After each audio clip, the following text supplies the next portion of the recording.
ॐ जयन्ती मंगला काली भद्रकाली कपालिनी दुर्गा क्षमा शिवा धात्री स्वाहा स्वधा नमोस्तुते।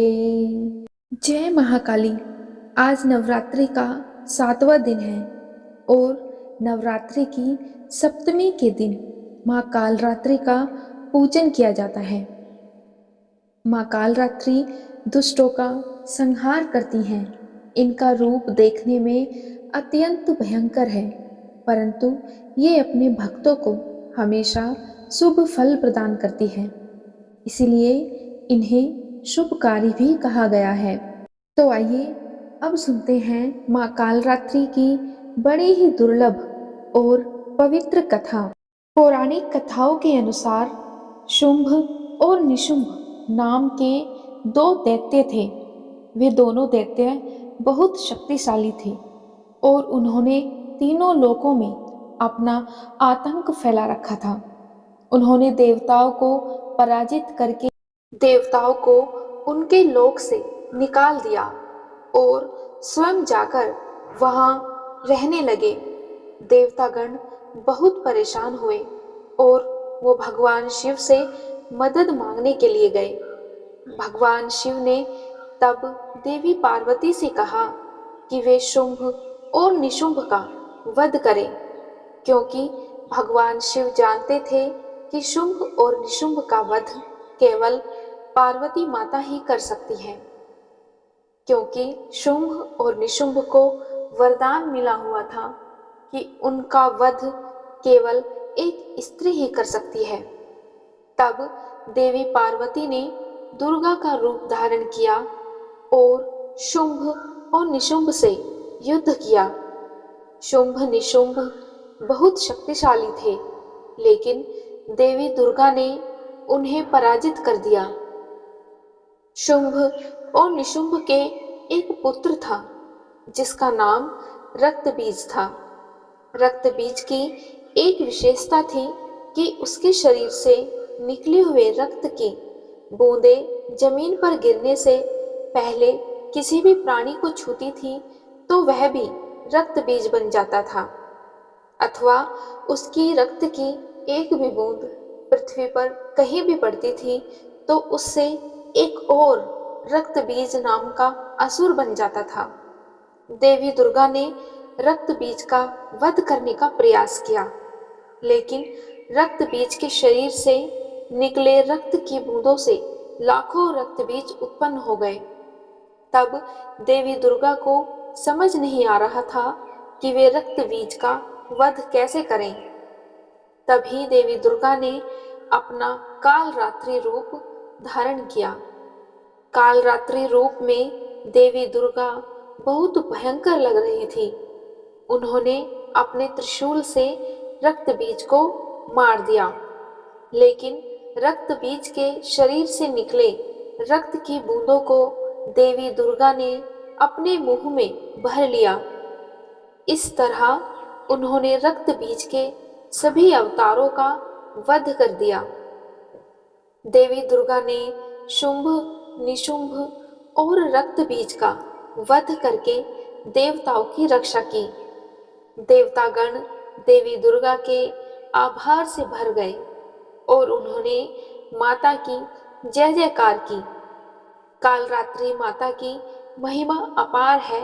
वे अपने सभी भक्तों की रक्षा करती हैं और उनके सभी प्रकार के कष्टों और दुखों को दूर करती हैं। कालरात्रि का रंग काला है एवं इनके 3 नेत्र हैं।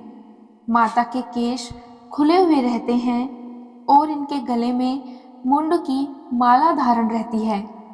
ये गधर्व यानी कि गधे की सवारी करती हैं और इनके नाम का उच्चारण करने मात्र से बुरी शक्तियां भयभीत होकर भाग जाती हैं। माँ कालरात्रि की पूजा करने से आसुरी शक्तियों का विनाश होता है और दैत्य, भूत, पिशाच, दानव सभी इनके नाम से कोसों दूर चले जाते हैं। माँ कालरात्रि का रूप रौद्र और विकराल होता है, लेकिन माता का हृदय उतना ही करुणामयी और ममतामयी है। माँ कालरात्रि थोड़ी सी ही पूजा आराधना करने से प्रसन्न होकर वरदान देने वाली माता है। कालरात्रि माता देवी पार्वती का ही एक रूप है, जिसे माता पार्वती ने दैत्य असुर रक्त बीज के वध के लिए अपने तेज से उत्पन्न किया था। अब सुनते हैं एक दूसरी कथा। इस कथा के अनुसार प्राचीन समय में एक दारुक नाम का असुर था।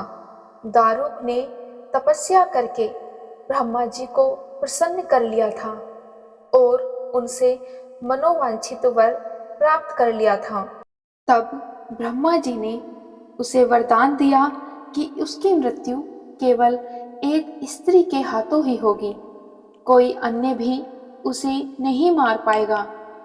तब वो राक्षस ब्रह्मा जी के वरदान का गलत फायदा उठाने लगा और उसने सारे ब्राह्मणों, संतों और देवताओं का जीना दुर्भर कर दिया। उसने अपनी शक्ति से सारे अनुष्ठान बंद करवा दिए और स्वर्ग पर अपना राज जमाने लगा। सारे देवता उससे लड़ने गए, पर निराश होकर सभी देवता वापस लौट आए। तब ब्रह्मा जी ने बताया कि ये राक्षस सिर्फ किसी स्त्री के हाथों ही मारा जाएगा। तभी सारे देवता मिलकर भगवान शिव के पास मदद की गुहार लगाने पहुंचे। दारुक राक्षस के आतंक के बारे में सभी ने भगवान शिव को बताया।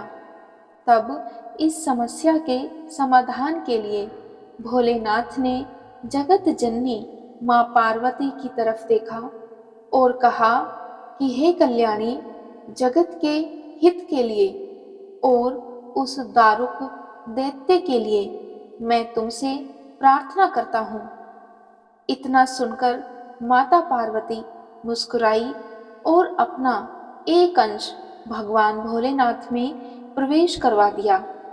माँ भगवती का वो अंश भगवान शिव के गले से अवतरित हुआ। तब भगवान भोलेनाथ ने अपना तीसरा नेत्र खोला और उनके नेत्र के द्वार से माँ ने भयंकर काली का विकराल रूप धारण किया। उनके इस रूप को देखकर देवता और राक्षस वहां से भागने लगे। उनका रूप इतना भयंकर था कि कोई भी उनके सामने टिक नहीं पाया। माँ काली ने सिर्फ हुंकार से ही सारे दैत्यों का नाश कर दिया। सारे असुर जलकर भस्म हो गए, लेकिन तब भी माँ काली का गुस्सा शांत नहीं हुआ और उनके क्रोध की अग्नि से सारे लोग जलने लगे। देवताओं ने पुनः भोलेनाथ से मदद मांगी। तब महादेव ने माँ काली के गुस्से को शांत करने के लिए एक छोटे बालक का रूप धारण किया और इस रूप को बटुक भैरव भी कहा जाता है। और उस बालक के रूप में भोलेनाथ जोर जोर से रोने लगे। बालक के रोने की आवाज जब माँ काली के कानों में पड़ी, तब माता ने उस प्यारे से बालक को अपने गले लगा लिया और उसे अपना दूध पिलाने लगी। इस प्रकार भगवान शिव ने माँ काली के भयंकर क्रोध को पी लिया और माँ काली वापस पुनः अपने सौम्य रूप में आ गई। भक्तों, ये थी माँ महाकाली की दूसरी कथा। अब सुनते हैं एक और परम दुर्लभ और अति पावन कथा। इस कथा के अनुसार संपूर्ण सृष्टि के जलमग्न होने के बाद भगवान विष्णु शेषनाग की सैया पर योग निद्रा में लीन थे।